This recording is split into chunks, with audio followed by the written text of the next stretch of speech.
Assalamualaikum warahmatullahi wabarakatuh. Saya Raka Firtama Ramadan, absen 27 dari kelas 9H, ingin menjelaskan tentang BPUPKI atau Badan Penyelidik Usaha Persiapan Kemerdekaan Indonesia. Tolong disimak videonya ya.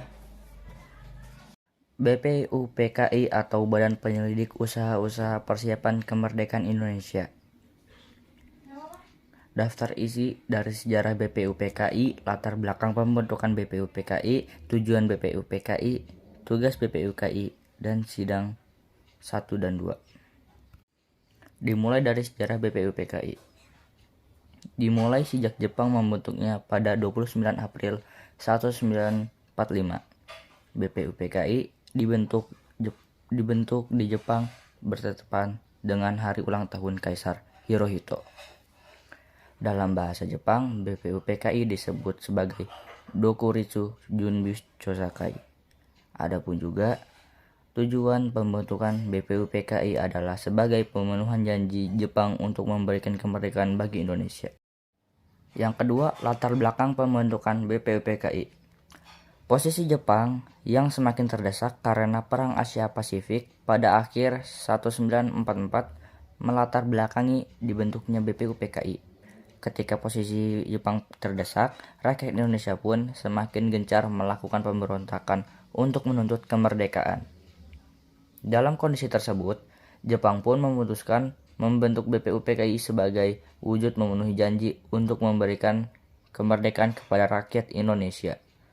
Namun, Jepang sebenarnya memiliki motif lain dalam membentuk BPUPKI, yaitu menarik simpati rakyat Indonesia dan mempertahankan sisa-sisa kekuatan mereka.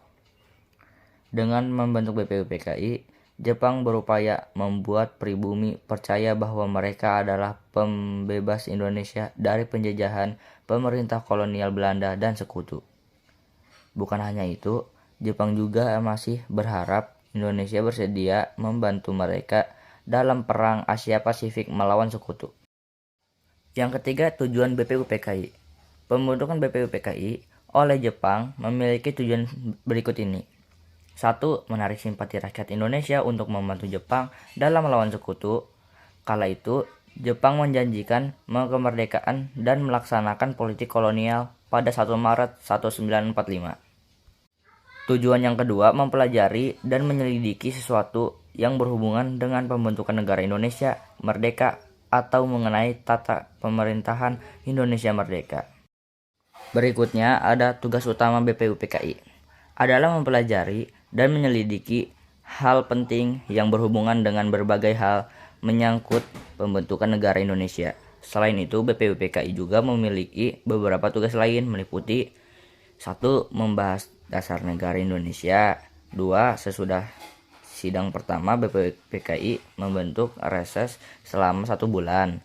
3. Membentuk panitia kecil, panitia 8, yang bertugas menampung saran-saran dan konsepsi dari para anggota. 4. Membantu panitia 9 bersama panitia kecil. 5. Panitia 9 menghasilkan Jakarta Charter atau Piagam Jakarta.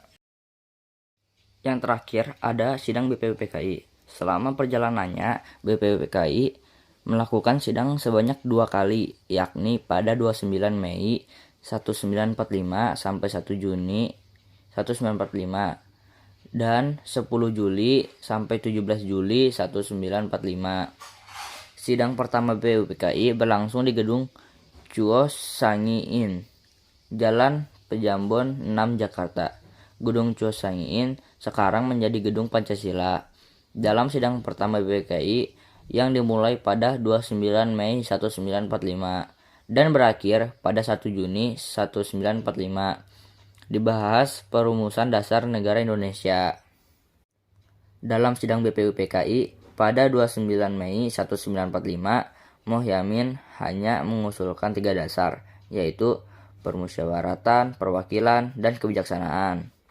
Dalam penulisan sejarah masa Orde Baru, Mohyamin disebut turut menyusulkan 5 dasar negara, yakni peri kebangsaan, peri kemanusiaan, peri ketuhanan, peri kerakyatan, kesejahteraan rakyat. Dalam buku-buku pelajaran sejarah ditulis bahwa Supomo juga mengusulkan 5 dasar negara, yaitu persatuan, kekeluargaan, keseimbangan lahir dan batin, musyawarah, dan keadilan rakyat. Soekarno juga mengungkapkan usulan 5 asas dasar negara yang kemudian disebut dengan Pancasila dalam pidatonya di sidang BPUPKI pada 1 Juni 1945. Itulah mengapa tanggal 1 Juni 1945 ditetapkan sebagai hari lahir Pancasila. Berikut ini 5 asas Pancasila sebagai dasar negara usulan Soekarno. 1. Kebangsaan Indonesia. 2. Internasionalisme atau perikemanusiaan. 3. Mufakat atau demokrasi. 4. Kesejahteraan sosial. 5. Ketuhanan Yang Maha Esa. Menurut Soekarno, kelima asas yang diusulkan itu dapat diperas menjadi trisila atau 3 sila, yaitu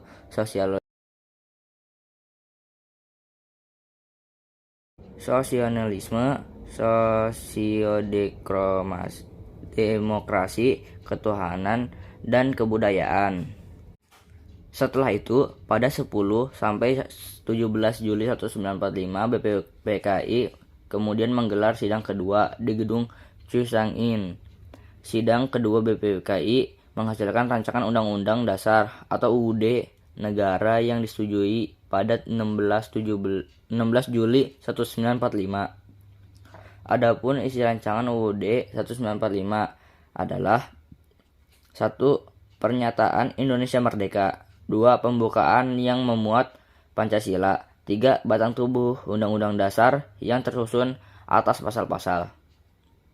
Tersusunnya rancangan UUD mengakhiri tugas BPUPKI. BPUPKI kemudian dibubarkan pada 17 Agustus 1945 seiring dengan selesainya sidang kedua.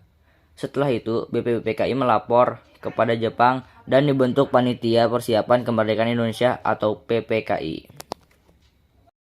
Terima kasih untuk yang sudah mendengar. Sekian dari saya. Wassalamualaikum.